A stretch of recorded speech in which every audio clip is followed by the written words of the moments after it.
എപ്പിസോഡിൻ്റെ തുടക്കത്തിൽ തന്നെ കാണിക്കുന്നത് ഫാദർ വന്നിട്ട് ജോമിനോട് പറയാണ്, നീ പൈസ കൊടുക്കേണ്ട ആവശ്യമൊന്നുമില്ല, കാരണം ഞാൻ നിൻ്റെ എഡ്യൂക്കേഷന് വേണ്ടിയിട്ട് എന്തോരം പൈസ മുടക്കിയതാണ്. പക്ഷെ നിനക്കതൊന്നും ഓർമ്മയില്ലാതെ നീ നിൻ്റെ ഇഷ്ടത്തിന് ഇഷ്ടപ്പെട്ട ഒരു ചീപ്പായിട്ടുള്ള ജോലി ചെയ്തല്ലേ ജീവിക്കുന്നതെന്നാണ് ചോദിക്കുന്നത്.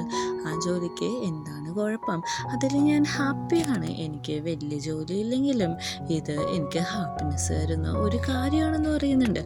അച്ഛൻ പറയുന്നുണ്ട്, എൻ്റെ എല്ലാ പ്രതീക്ഷയുമാണ് നീ ഒരാൾ കാരണം നശിച്ചത്, അതുകൊണ്ട് തന്നെ നീ എൻ്റെ കാര്യം നോക്കേണ്ട ആവശ്യമില്ല എന്ന് പറയാണ്. ഇത് കാണുന്ന ചോമിനാണെങ്കിൽ നല്ല രീതിക്ക് ദേഷ്യം വരുന്നുണ്ട്. ചോമ അമ്മേനോട് പോവുകയാണെന്ന് പറഞ്ഞിട്ട് അവിടുന്ന് പോവുകയാണ്. ആ വില്ലൻ ഇതെല്ലാം നോക്കി കണ്ടുകൊണ്ട് തന്നെ സൈഡിൽ മാറി നിൽക്കുന്നുണ്ട്. അങ്ങനെ ജോമ വീട്ടിൽ വന്നിട്ടും അവന് അച്ഛനോടുള്ള ദേഷ്യം അടങ്ങുന്നില്ല. അങ്ങനെ നമ്മുടെ യോയാണെങ്കിൽ അവന് കുടിക്കാൻ ഒരു ഗ്ലാസ് വെള്ളമെല്ലാം കൊണ്ടുവന്ന് വെക്കുന്നുണ്ട്. അവനോട് കൂളാവാൻ വേണ്ടിയിട്ട് പയ്യെ പയ്യെ വർത്താനം പറഞ്ഞു കൊടുക്കുന്നുണ്ട്. പക്ഷെ ഒരു സ്റ്റാർട്ടിങ് ട്രബിള് അപ്പോഴും അവൻ്റെ മുമ്പിലുണ്ട്. എന്താണ് പറയേണ്ടതെന്ന് നമ്മുടെ ജോമിൻ്റെ അടുത്ത് മുത്തശ്ശി വന്നിട്ട് ചോദിക്കുന്നുണ്ട്, എന്തെങ്കിലും പ്രശ്നം അവിടെ ഉണ്ടായോ എന്ന് വയ്ക്കുമ്പോഴേക്കും എല്ലാ പ്രാവശ്യത്തെ പോലെ തന്നെയാണ് ഉണ്ടായത്. മുത്തശ്ശി പറയുന്നുണ്ട്, വലിയ കാര്യമൊക്കെ ഒന്നും എടുക്കണ്ട, നിൻ്റെ അച്ഛൻ്റെ സ്വഭാവം നിനക്ക് നന്നായിട്ട് അറിയാമല്ലോ, നീ അതൊക്കെ വിട് ഒന്ന് റിഫ്രഷ് ആവാനായിട്ട്. അങ്ങനെ പുറത്തേക്ക് പോകാൻ വേണ്ടിയിട്ട് ജോമാണെങ്കിൽ വണ്ടി സ്റ്റാർട്ട് ചെയ്യുന്നുണ്ട്.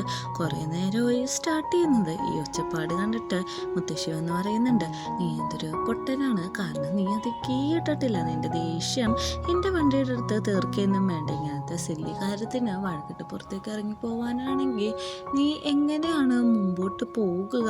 നിൻ്റെ ദേഷ്യം അടക്കാൻ നിനക്ക് പറ്റിയില്ലെങ്കിൽ അത് വലിയൊരു ആപത്ത് തന്നെ സൃഷ്ടിക്കുമെന്ന് പറയുന്നുണ്ട്. ഇവർ ഈ സംസാരിക്കുന്നതെല്ലാം യോ പൊക്കത്ത് നിന്ന് കാണുന്നുണ്ട്. അത് നമ്മുടെ ജോമി ശ്രദ്ധിച്ചിട്ട് ചോദിക്കുന്നുണ്ട്, ഞാൻ ഫുഡ് ഉണ്ടാക്കാൻ പോവാണ്, നിനക്ക് നൂഡിൽസ് വേണമെന്ന് ചോദിക്കുന്നുണ്ട്. ആദ്യം ഗമയായിട്ട് നിന്നെങ്കിലും പിന്നെ എനിക്ക് നൂഡിൽസ് വേണമെന്നാണ് പറയുന്നത്. അങ്ങനെ ജോമാണെങ്കിൽ രുചികരമായിട്ടുള്ള ഒരു നൂഡിൽസ് ഉണ്ടാക്കാണ്. യോ അത് ഭയങ്കര ആസ്വദിച്ചാണ് കഴിക്കുന്നത്. അത് പറയുന്നുണ്ട്, നല്ല ടേസ്റ്റ് ഉണ്ട്, ഇതേപോലത്തെ ഒരു നൂഡിൽസ് കഴിച്ചിട്ടില്ല, ഇത് പോച്ചായിലെ സ്പെഷ്യൽ മസാല കൊണ്ട് ഉണ്ടാക്കിയതാണ്, ഞാൻ ഉണ്ടാക്കുമ്പോൾ മാത്രമാണ് ഇങ്ങനത്തെ ടേസ്റ്റ് വരുള്ളൂ, എനിക്ക് ഇങ്ങനത്തെ കുഞ്ഞു കുഞ്ഞു കാര്യങ്ങളൊക്കെ ചെയ്യുമ്പോൾ ഭയങ്കര സന്തോഷമാവുന്നെന്ന് പറയുന്നുണ്ട്. അങ്ങനെ കോളേജിലാണെങ്കിൽ എല്ലാ കുട്ടികളും ക്ലാസ് കഴിഞ്ഞ് പോകുമ്പോഴേക്കും ടോ മാത്രം പോകാതെ അവിടെ നിന്ന് ഉള്ളിലേക്ക് നടന്നു പോവുകയാണ്. ഇവൻ ഇങ്ങനെ പോകുന്നതും യോ ശ്രദ്ധിക്കുന്നുണ്ട്. യോ ആണെങ്കിൽ ടോയിൻ്റെ പുറകിലേക്ക് ചെന്ന് നോക്കാണ്, ഇവൻ എങ്ങോട്ടാണ് ഈ പോകുന്നതെന്ന് അറിയാൻ വേണ്ടിയിട്ട്. അങ്ങനെ അവൻ നടന്നു പോകുന്നതും ആ ഗുണ്ട ഗ്യാങ്ങിലെ ഒരു ചെക്കൻ ഇവനെ ഫോളോ ചെയ്യുന്നുണ്ട്. ഇവൻ എവിടെ പോവാന്ന് അറിയാൻ വേണ്ടിയിട്ടാണ് അവൻ ഇവനെ ഫോളോ ചെയ്യുന്നത്. അങ്ങനെ എല്ലാവരും കൂടി നമ്മുടെ ടോയിനെ ഫോളോ ചെയ്ത് പോവുകയാണ്. ആ ചെക്കൻ പറയുന്നുണ്ട്, നീ അവൻ്റെ പുറകെ പോകണ്ട, കാരണം ഈ ഭാഗത്തേക്കൊന്നും അങ്ങനെ പൊതുവെ ആരും വരാറില്ല, സാറ് കണ്ടിട്ടുണ്ടെങ്കിൽ എല്ലാവർക്കിട്ടും നല്ലത് കിട്ടുമെന്നാണ് പറയുന്നത്. അങ്ങനെ രണ്ടുപേരും കൂടി അവിടെ നിന്ന് ടോയ് എന്താണ് ചെയ്യുന്നതെന്ന് നോക്കാണ്. ടോയ് ആണെങ്കിൽ അവിടെ രണ്ട് ചെക്കന്മാരോട് സംസാരിക്കുകയാണ്. അവർ യൂണിഫോമിലൊന്നും അല്ല നിൽക്കുന്നത്, ഇല്ലീഗലായിട്ടുള്ള എന്തൊരു ബിസിനസ്സാണ്. അവരുടെ കയ്യിൽ നിന്ന് ഡ്രഗ്സ് മേടിച്ച് തൻ്റെ പോക്കറ്റിലേക്ക് ടോ വെക്കാണ്. ഇത് കാണുന്നതും ആ ഫ്രണ്ട് പറയുന്നുണ്ട്, ഇതാണ് യോ ഞാൻ പറഞ്ഞത്, ഇങ്ങോട്ടൊന്നും വരണ്ടെന്ന്, ഇതൊക്കെ ഇല്ലീഗലാണ്, സ്കൂളിൽ ആരെങ്കിലും അറിഞ്ഞാൽ നമുക്ക് ഇവിടുന്ന് തന്നെ പഠിത്തം നിർത്തി പോകേണ്ടി വരുമെന്ന്. അങ്ങനെ വൈകുന്നേരം ആവുന്നുണ്ട്. സ്കൂൾ വിട്ടിട്ട് എല്ലാവരും ഗ്രാമത്തിലേക്ക് എത്തുന്നുണ്ട്. അവിടെ എത്തുമ്പോഴേക്കും ടോ പറയാണ്, നിങ്ങളൊക്കെ പൊക്കോളൂ, എനിക്ക് കുറച്ച് പ്രിൻ്റ് എടുക്കാനുണ്ട്, ഞാനത് എടുത്തിട്ടാണ് വരത്തുള്ളൂ എന്ന് പറയുന്നുണ്ട്. നമ്മുടെ ബാക്കി പിള്ളേർ പറയുന്നുണ്ട്, സ്നാക്സ് ഒക്കെ മേടിച്ചുകൊണ്ട് വന്നെന്ന്. ഇവരെ കള്ളം പറഞ്ഞ് വിശ്വസിപ്പിക്കുന്നതെല്ലാം യോ മാറി നിന്ന് കാണാണ്.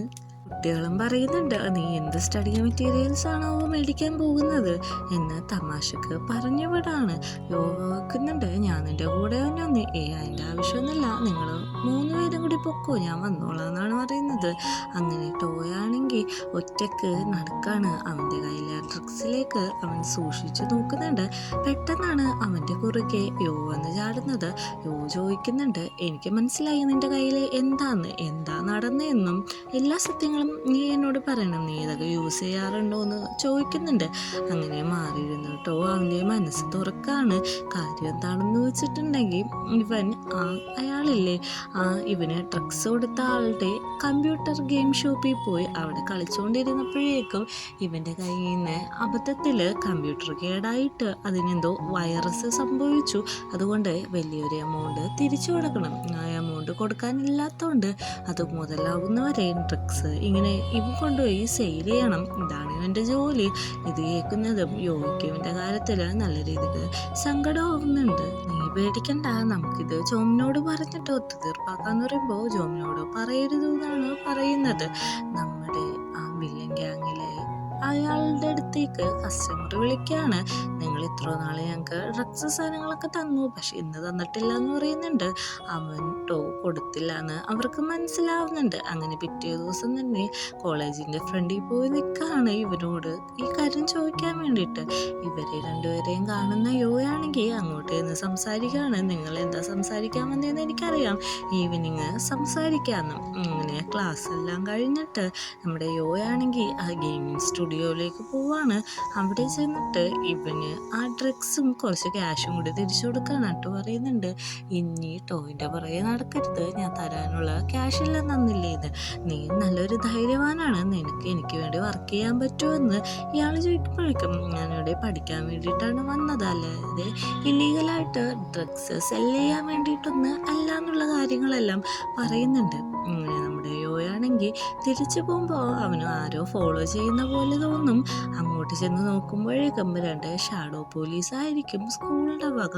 അവർ ഇവനെ കൈയോടെ പിടിക്കുന്നുണ്ട്. കാരണം ഇവിടെ ഡ്രഗ്സ് ഒക്കെ യൂസ് ചെയ്യണ സ്ഥലമെന്ന് എല്ലാവർക്കും അറിയാമല്ലോ. അങ്ങനെ ടീച്ചറാണെങ്കിൽ ജോമിനെ വിളിച്ചു വരുത്തിയിട്ട് ഈ കാര്യങ്ങളെല്ലാം പറയുന്നുണ്ട്. യോയാണെങ്കിൽ പുറത്തിരിക്കുന്ന ടോനെ കണ്ടിട്ട് എന്താണ് ഇവിടെ ഇരിക്കുന്നതെന്ന് ചോദിക്കുമ്പോഴേക്കും ജോമു വന്നതറിഞ്ഞു, ഞാൻ അവനോട് ഇത് പറഞ്ഞോളാന്ന് പറയുമ്പോഴേക്കും അപ്പോൾ ഞാൻ നിനക്ക് വേണ്ടി ചെയ്ത ഉപകാരം നന്നാവില്ല എന്ന് പറയുന്നുണ്ട്. പെട്ടെന്ന് ജോമ് അങ്ങോട്ട് വരുന്നുണ്ട്. നമുക്ക് വീട്ടിൽ പോയിട്ട് ഇതിനെക്കുറിച്ച് സംസാരിക്കാം, ഇവിടെ നിന്ന് സംസാരിക്കണ്ടെന്ന് പറഞ്ഞിട്ട് രണ്ടുപേരെയും വിളിച്ചുകൊണ്ട് വീട്ടിൽ പോവാണ്. വീട്ടിൽ വന്നിട്ട് യോയിനെ ഒരു റൂമിലിട്ടിട്ട് ചോദിക്കാണ്, നീ ഡ്രഗ്സ് അഡിക്റ്റ് ആണോ, നീ ഡ്രഗ്സ് യൂസ് ചെയ്യാറുണ്ടോ, എന്താണ് സംഭവിച്ചത്, നീ അഡിക്റ്റഡ് ആയിട്ടുള്ള ഒരു ചെക്കനാന്ന് പറയുമ്പോഴേക്കും അവന് ദേഷ്യം വന്ന് ഞാൻ വീട്ടിൽ പോവാണ്, എൻ്റെ പാരൻസിനെ വിളിച്ച് എന്നെ പിക്ക് ചെയ്യാൻ പറഞ്ഞോളൂ എന്ന് പറയുന്നുണ്ട്. ഇത് കേൾക്കുന്ന ജോമിനും സങ്കടമാവുന്നുണ്ട്. അങ്ങനെയോ അവിടെ നിന്ന് വഴക്കിട്ടിട്ട് തന്നെ പോകാണ്. അവൻ ഈ വഴികളൊന്നും അറിയാത്തോണ്ട് ഒത്തിരി കഷ്ടപ്പെടുന്നുണ്ട്. രാത്രിയാകുമ്പോഴും ഇവനെ കാണുന്നില്ല. ബാക്കി രണ്ട് കുട്ടികളും കൂടി ഇരുന്ന് പറയാണ്, യോ എന്തൊരു ഡ്രഗ് അഡിക്റ്റ് ആണ്, അതുകൊണ്ടല്ലേ അവനിങ്ങനെ പിടിച്ചത്, അവൻ ഇടക്കിടക്കൊക്കെ ഇങ്ങനെ മുങ്ങുന്നത് ഇതിന് വേണ്ടിയിട്ടാണോ എന്നൊക്കെ ഗോസിപ്പ് പറയുമ്പോൾ ടോയ് അങ്ങോട്ട് വന്നിട്ട് ഒച്ചെടുക്കുന്നുണ്ട്. നിങ്ങൾക്ക് അറിയാത്ത കാര്യം നിങ്ങൾ ഒരിക്കലും പറയാൻ നിൽക്കരുത് എന്ന് മുത്തശ്ശിയാണെങ്കിൽ ജോമിനെ വിളിച്ചിട്ട് പറയുന്നുണ്ട്. നീ ഇന്ന് അവനോട് പറഞ്ഞത് ഇത്തിരി കൂടിപ്പോയി, നിനക്ക് തോന്നുന്നുണ്ടോ അവൻ അങ്ങനെ ഒരു പയ്യനാന്ന്, അവൻ ശരിക്കും അവിടെ ഗെയിം കളിക്കാൻ തന്നെ പോയതായിരിക്കും എന്നൊക്കെ പറഞ്ഞ് നമ്മുടെ ജോമിനെ സമാധാനിപ്പിക്കുന്നുണ്ട്.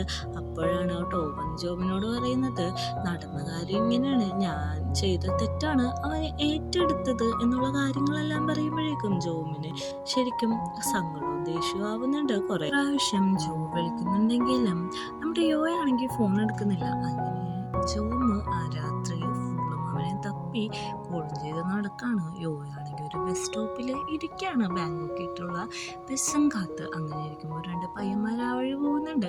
ഇത് നമ്മുടെ ഷെയ്ഫിൻ്റെ വീട്ടിലെ പയ്യനല്ലേ, നമുക്ക് ഈ രാത്രി ഫണ്ണാക്കിയാലോ എന്ന് ചോദിച്ചിട്ട് അവനെ പേടിപ്പിക്കാൻ വേണ്ടിയിട്ട് മുഖത്തൊരു സ്കാർഫൊക്കെ കെട്ടിയിട്ട് അവൻ്റെ അടുത്തേക്ക് ചെല്ലാണ്. ഇത് കാണുന്ന യോയാണെങ്കിൽ പേടിച്ചിട്ട് അവിടുന്ന് ഇറങ്ങി ഓടാണ്. അങ്ങനെ ഓടി ഇവന്മാരാണെങ്കിൽ യോയെ പിടിക്കാനായിട്ട് പോകുന്നുണ്ട്. യോയാണെങ്കിൽ വേറെ സ്ഥലത്ത് ഒരു മരത്തിൻ്റെ വേര് തട്ടിയിട്ട് താഴത്തേക്ക് മുതുകിടിച്ച് വീഴുന്നത്. അവൻ്റെ ബോധം പോകുന്നുണ്ട്. അവൻ്റെ ബോധം വരുമ്പോഴേക്കും ജോമ അവൻ്റെ അടുത്ത് നിൽക്കുന്ന ജോമിനോട് ചോദിക്കുന്നുണ്ട്, നീ ശരിക്കും ജോമ തന്നെയാണോ അതോ ഞാൻ സ്വപ്നം കാണുമെന്ന്? അല്ല, ഞാൻ ജോമ തന്നെയാണ് എന്ന് പറയുന്നുണ്ട്. അങ്ങനെ പിറ്റേ ദിവസം രാവിലെ പോലീസ് ഇൻസ്പെക്ടറോട് ജോമ സംസാരിച്ചിരിക്കുന്നതാണ് നമ്മളെ കാണിക്കുന്നത്.